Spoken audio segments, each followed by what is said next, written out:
Hey Darren. How are you, Matt? Good to see you. Yep. Meeting here in Seoul. Yes. In fact, I'm just going to flip the camera so people can see Gangnam, the road through the central of the finance district of basically of Korea. Here. Yep. We're at the Park Hyatt, which is a beautiful hotel. Very nice. You've chosen well. Thank you very much. And your first visit to Korea.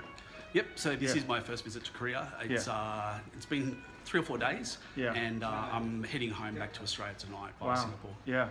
So I'm doing a thing called a project called Friendship Tree, which is exploring the story of friendship between Australia and Korea. And today is the 16th of February, which makes it the 47th day of this, what I'm calling it, 100 Days to Harvest. So I was just interested to capture your perception of Korea as an Australian, coming here for the first time. Yes. What's been your experience, your thoughts? What's it been like for you? Yeah, like you said, it is my first time to Korea. Yeah. I didn't know what to really expect coming here, but I've been really impressed. Yeah. In fact, my perceptions of what I thought Korea was going to be are not necessarily accurate. And what do you think they were? Look, with all honesty, I can remember. I Yeah. thought I was going to be heading into your typical Southeast Asian country, Right. where cost of living is very low. Yeah. People are from very low socioeconomic backgrounds and somewhat poor. Yeah. And sometimes hygiene and health and cleanliness can be a real issue in those countries. Sure. That is not the case in Yeah, Korea. yeah. This is a phenomenal city. This is a first world country. It is remarkable, isn't it? Yeah. Yes. The quality of food, the quality of interactions with people. Yeah.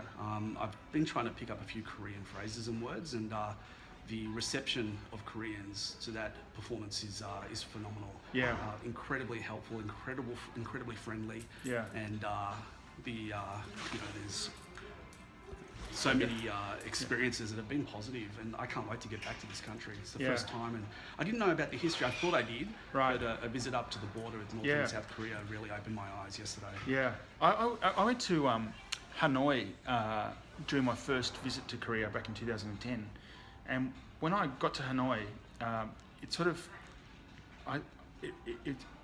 struck me that that Hanoi today, or back then, was very much like photographs of Seoul from the 1980s.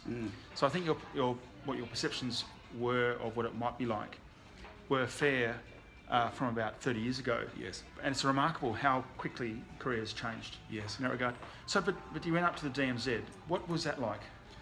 Well, that's extraordinary. The first thing I recall getting off the bus, it was quite there was trepidation. I mean, we've been given warnings, as you know, in the last week. There's been some quite volatile geopolitical activities going on with the Park Hyatt-2 missile launch by North Korea, and also the assassination of Kim Jong-nam in Malaysia. Yeah, right.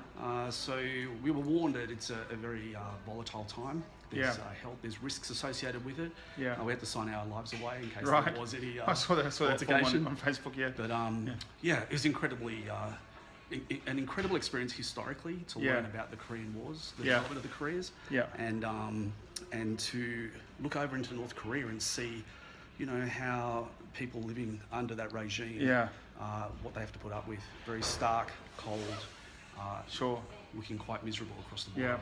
Yeah, it's quite surprising when you think about it, because I mean we're looking out on amazingly sophisticated buildings, traffic, busy road. There's quite a lot of buildings, so some of those building sites are a bit of an eyesore in terms of just a building site, but that will become a great building in due course. Listening to you talk about the DMZ, it sort of struck me that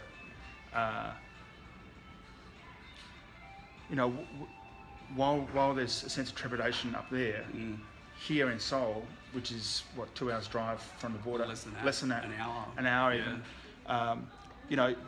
It's almost only a cursory thought, a headline in the paper, not something we really.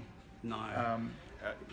It must have been quite interesting having been up there and having those sort of tale of two cities almost. It was, and also I think what really struck me was the tunnel systems that have been built. There's a number of tunnels being built by the North Koreans. With a sole purpose to invade South Korea. And Seoul, the capital here, being so close to the border, really hit home that there's there's a lot of instability that could possibly occur could happen, very, very quickly. Yeah, I mean, I said it's amazing how normal Seoul is. You know, a country that essentially is still at a state of armistice, not peace. North Korea. But interestingly, I feel like I'm at home here. Yeah, sure. And it feels very homely. It feels like any other first world city that I visit. Yeah. And it's very impressive. Like I'm just awestruck by that. It's not what I thought at all. Yeah. Well, so I can't wait to get back. Yeah, I encourage you to come back. And also, when you come back, try heading down south of South Korea to some of those. Actually, go to the west of Busan. Some of the seaside towns, Tonyong, even Jeju Island, Namhae Island, Yosu. There's some amazing places with great seafood. On the bullet train? You can get on a bullet train. You go down to Busan, and then just catch a local bus across these destinations. Great place to explore. Yes. And completely different experience to DMZ as well. And I love the food. The food is fantastic, isn't it? And it's not called sake, but it's a simple rice. Soju. Soju. Yeah. My goodness. Yeah, fantastic. Well, speaking of food, let's go and grab some lunch. Cool. Yeah. Lovely. Good to see you, mate.